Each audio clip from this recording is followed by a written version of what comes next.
제52편 행성 필사자의 시대들 7.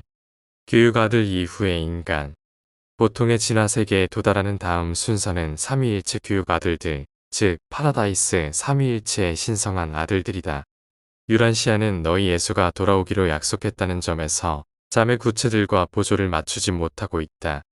그 약속은 반드시 이행될 것이지만 그의 두 번째 강림이 유란시아에서 매지스테리얼, 영적 지도관이나 교육 아들들이 나타나는 것보다 먼저일지 아니면 그 뒤일지는 아무도 알 수 없다. 교육 아들들은 영적 변화를 겪는 세계에 무리를 지어온다. 한 행성의 교육 아들은 1차 아들 70명, 2차 아들 12명, 그리고 최상 서열의 대인할 가운데 가장 높고 경험 많은 3명의 도움과 지원을 받는다.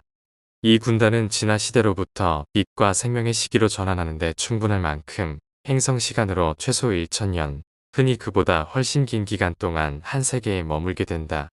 이 임무는 거주 세계에 봉사해온 모든 신성한 퍼스널러티들의 이전 노력에 삼위일체가 기여하는 것이다. 진리의 계시는 이제 중앙 우주와 파라다이스까지 확장된다. 민족들은 점점 더 영적으로 발전하고 있다. 위대한 민족이 진화하였고 위대한 시대가 다가오고 있다. 행성의 교육, 경제, 행정체제는 철저한 변화를 겪고 있으며 새로운 가치관과 관계가 확립되고 있다. 하늘나라가 땅에 나타나고 있으며 하나님의 영광이 세상에 널리 퍼지고 있다. 이때는 많은 필사자가 살아있는 동안 옮겨지는 섭리시대이다. 삼위일체 교육 아들들의 시대가 진행됨에 따라 시간세계에 사는 사람들의 영적 충성심은 점점 더 보편화된다. 육체를 지닌 삶 동안 조절자가 피보호자와 점점 더 융합함에 따라 자연사는 점점 줄어든다. 결국 이 행성은 필사자가 상승하는 수정된 1차 서열의 행성으로 분류된다. 이 시대의 삶은 즐겁고 유익하다. 오랜 진화 투쟁에서 생겨난 퇴폐와 반사회적 결과물은 사실상 사라졌다. 수명은 유란시아 시간으로 500년에 가까워지고 종족의 번식률은 지능적으로 조절된다. 완전히 새로운 사회 질서가 도래했다. 인간들 사이에는 여전히 큰 차이가 있지만 사회의 상태는 사회적 형제와 영적 평등의 이상에 더욱 접근한다. 대정치는 사라지고 세상은 개인의 자제력에 기반한 통치 아래 놓인다.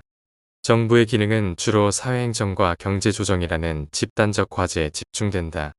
길고 격렬했던 행성 진화 투쟁의 시간적 목표가 눈앞에 나타나고 있으며 시대의 보상이 곧 실현될 것이다. 하나님들의 지혜가 세상에 드러나려 하고 있다. 이 시대의 한 세계의 물리적 관리는 하루 약 1시간, 즉 유란시아 시간으로 1시간 정도를 모든 성인이 일하는 것이다. 행성은 우주 사무와 긴밀히 연결되어 있으며 사람들은 최신 방송을 마치 너희가 일간신문의 최신판을 열심히 보는 것과 같은 관심과 흥미로 지켜본다. 이 민족들은 너희 세계에서는 알 수 없는 수많은 다양한 관심사에 몰두해 있다. 행성의 참된 충성심이 갈수록 슈프림 빙에게 자라간다. 대대로 이어서 종족의 더 많은 사람들이 공정을 실천하고 자비를 실행하는 자들과 발걸음을 맞춘다. 느리지만 확실하게 그 세계는 하나님의 아들들이 즐겁게 봉사하는 것에 설득된다. 물리적 어려움과 물질 문제는 대체로 해결되었고 그 행성은 상급의 생활과 더 안정된 존재로 성숙해가고 있다. 교육 아들들은 그들의 섭리시대 전체에 걸쳐 때때로 이 평화로운 세계로 계속 방문한다. 그들은 그 행성과 관련된 진화 계획이 순조롭게 진행되고 있다는 것을 확인할 때까지 그 세계를 떠나지 않는다. 보통 심판하는 매지스테리얼 아들은 교육 아들들의 연속적인 임무에 동행하며 같은 유형의 다른 매지스테리얼 아들은 교육 아들이 떠날 때 활동한다. 그들의 판결, 주디시얼 행위는 시공간의 필사자 체제가 지속되는 동안 계속 이어진다. 삼위일체 교육 아들들의 반복적인 임무는 그런 초자연적인 세계를 계속해서 지혜롭고 영적이며 우주적으로 빛나는 높은 차원으로 격상시킨다. 하지만 그런 세계의 고귀한 원주민들은 여전히 유한한 필사자들이다. 완벽한 것은 없다. 그럼에도 불완전한 세계의 운영과 그곳 인간 거주민들의 삶 속에서는 거의 완벽에 가까운 자질이 진화하고 있다. 삼위일체의 교육 아들들은 같은 세계로 여러 번 돌아올 수 있다. 그러나 머지않아 그들의 임무 가운데 하나가 마무리될 즈음 행성 영주는 행성 군주의 지위로 승격되고 체계 군주는 그러한 세상이 빛과 생명의 시대로 들어섰음을 선포하기 위해 나타난다. 나는 새 하늘과 새 땅과 새 예루살렘이 하나님께로부터 내려오는 것을 보았는데 이는 왕자를 위하여 공주를 꾸민 것처럼 준비되었다고 요한이 기록한 것은 교육 아들들의 마지막 임무의 종료에 관한 것이었다. 적어도 그것이 정상 세계에서 연대기일 수 있다. 이것은 옛 선견자가 기록하며 바라보았던 바로 그 새롭게 된 땅, 곧 진보된 행성의 단계이다. 주가 말씀하시되 내가 만들 새하늘과 새 땅이 내 앞에 영원히 있을 것이니 이와 같이 너와 내 자녀들도 살아남을 것이다.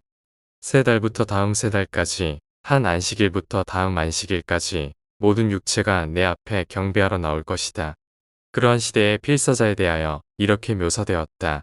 선택된 세대, 왕같은 제사장, 거룩한 나라, 고귀한 백성이라. 너희를 어두움에서 이 놀라운 빛으로 부른 주께 찬양을 드릴지어다. 한 개별 행성의 특별한 자연 역사가 어떻든 그 영역이 온전히 충성했든 악에 물들었든 죄로 저주를 받았든 상관없다. 선행 조건이 어떻든 결국 하나님의 은혜와 천사들의 봉사가 삼위일체 교육 아들들의 도래를 인도할 것이다. 그들의 최종 임무 후 그들이 떠나면 이 찬란한 빛과 생명의 시대가 시작될 것이다. 사탄 이하의 모든 세계는 다음과 같은 글을 쓴 자의 희망에 동참할 수 있다. 그럼에도 우리는 그의 약속을 따라 의로움이 깃든 새하늘과 새 땅을 찾는다. 그러므로 사랑하는 자여, 그것을 찾고 있음을 알게 되었으니 티와 흠이 없이 평안 가운데 주가 너를 찾도록 부지런하여라. 교육 아들들의 첫 번째 또는 그 이후의 통치가 끝나면 이 군단의 떠남은 빛과 생명의 시대, 시간 세계에서 영혼의 대기실로 이동하는 문턱에 도달한 것이다. 이 빛과 생명의 시대의 행성 시련은 천국을 생존한 필사자의 최종 거주지로 묘사하는 종교적 믿음에 기반한 유란시아 필사자들의 기대를 훨씬 뛰어넘는 것이다. 유란시아인들은 미래 삶에 대한 보다 멀리 내다보는 개념을 갖지 못한 채 천국을 곧바로 최종 목적지로 여겨왔다. 가브리엘의 참모진에 임시 소속된 한 막강한 메신저가 후원하였다.